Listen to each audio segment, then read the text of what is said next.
Romeo and Juliet has been one of the most adapted stories of all time, if not the most adapted. If you were forced to go back and count as many adaptations that exist across all the different mediums, there would be at least 300 of them out there, and that's just the documented versions. So in a world where so many adaptations already exist, the real question kind of comes down to, why should we care when another one comes out? We have our pick of the litter, obviously, as these adaptations have been coming out before we were born. They've been coming out for hundreds of years. Well, we're gonna have to find out together, because this year a brand new film came out called Juliet and Romeo, and honestly there is so much going on about this film that feels different than everything else we've seen in the past that it would be difficult for me not to talk about it and to not recommend it to you if you haven't seen it already. Juliet and Romeo is essentially the same exact story that we've all seen 1,000 times before, albeit there are some key differences. The first thing that you will notice about this film is that it is a musical utilizing pop music to tell its story. The next thing that you're going to learn about the film is that it's also based off of the original 1301 story that Shakespeare allegedly drew inspiration from in the first place. So there are definitely changes happening in this film narratively that you're going to pick up on, and you are either going to love or hate depending on who you are, because if you are a Romeo and Juliet enthusiast, the changes that it makes might upset you, but if you have an open mind, you might also love it because it is so different. The next thing about the film that I don't think many people realize at this point is that it's the first part in a trilogy. The first movie in this trilogy is more or less the same exact story we've all seen and loved before, but there's more to it that we haven't seen yet. And those are going to be explored in a second and third film sometime in the nearby future. So when you watch this film, which I personally recommend you do just to see what all the hubbub is about, notice these things. Notice how different it is from everything else that you've seen before from Romeo and Juliet. You may love musicals and you may hate musicals, but I think that there's at least a couple of good arguments as to why you should watch this movie no matter which side of the coin you lay on. Because it's not just any musical. It doesn't feel so much like Broadway. It feels much more in line with songs that you would hear on the radio, because it's all about pop music. And the more that you look at that, the more poetic it becomes, given the fact that hundreds and hundreds of years ago, poetry and prose and the words essentially from Shakespeare was what it was all about. But this day and age, in 2025, people don't talk like Shakespeare, and poetry, while it still exists, is not the main source that people go to these days. Instead, what they go to right now is music.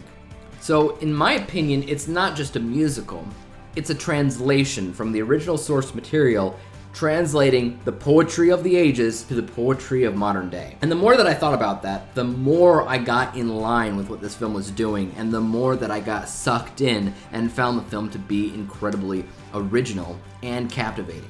In fact, I would venture a guess to say that this is the most original and captivating version of a Shakespearean story that we may have ever seen. The last time I said that was probably in the Leonardo DiCaprio, Claire Danes Romeo and Juliet film. Because even though they still use Shakespearean dialogue, they use a lot of modern visuals, like guns and stuff instead of swords. And that seems to be the consistent case with a film adaptation with Romeo and Juliet, but also pretty much anything Shakespeare does. Because there are so many adaptations, you start to question, what can I do when I adapt this story to be different than everybody else? And not just different, but worthy enough to be seen.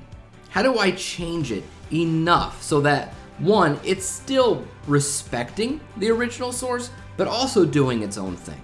And Juliet and Romeo is a perfect example of this. And one thing that you're going to notice pretty much right away is the fact that yes, it is low budget, and you're going to tell that it is low budget. But it really comes down to the craft of those working behind the scenes and how they use what they have at their disposal to make their film, despite the fact maybe they didn't have the budget that they wanted in the first place.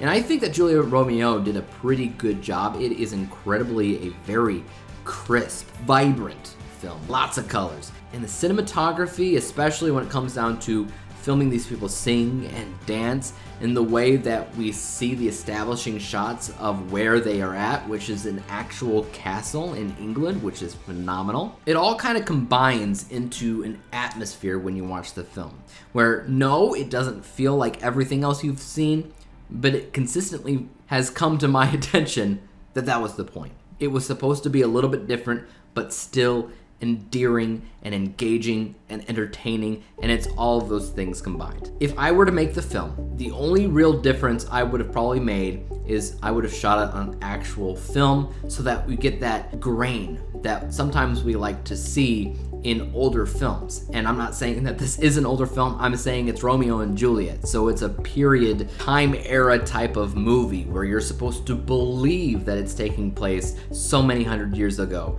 And one thing that just helps with that is grain. Even if I shot it on digital, I would have added the grain in post-production. I think that the music is really catchy.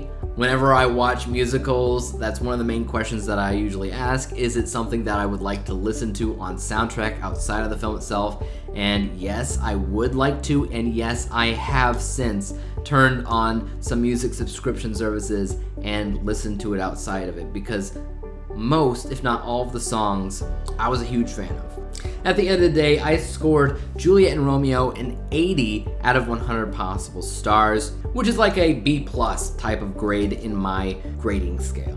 Again, is it perfect? No. But when I think about Romeo and Juliet in general, if I were to give a top 3 movie adaptations ever, I probably would say number 1, Romeo plus Juliet, or however you call that one, which is the Leonardo DiCaprio, Claire Danes film, just because I grew up with that one.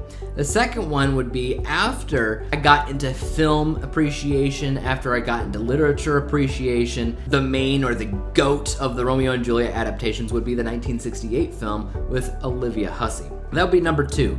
And for the longest time, I didn't really have a number 3. I would have thrown something random in there, such as West Side Story, maybe, Romeo and Juliet. No, actually, I would put that as dead bottom last. Romeo Must Die is actually even a kung fu adaptation of it. But at the end of the day, I couldn't help myself but put Juliet and Romeo at number 3. It absolutely 100% deserves to be watched. People need to see this movie. It's fun, it's endearing, it's romantic, pretty much everything that you want from a Romeo and Juliet film that this has.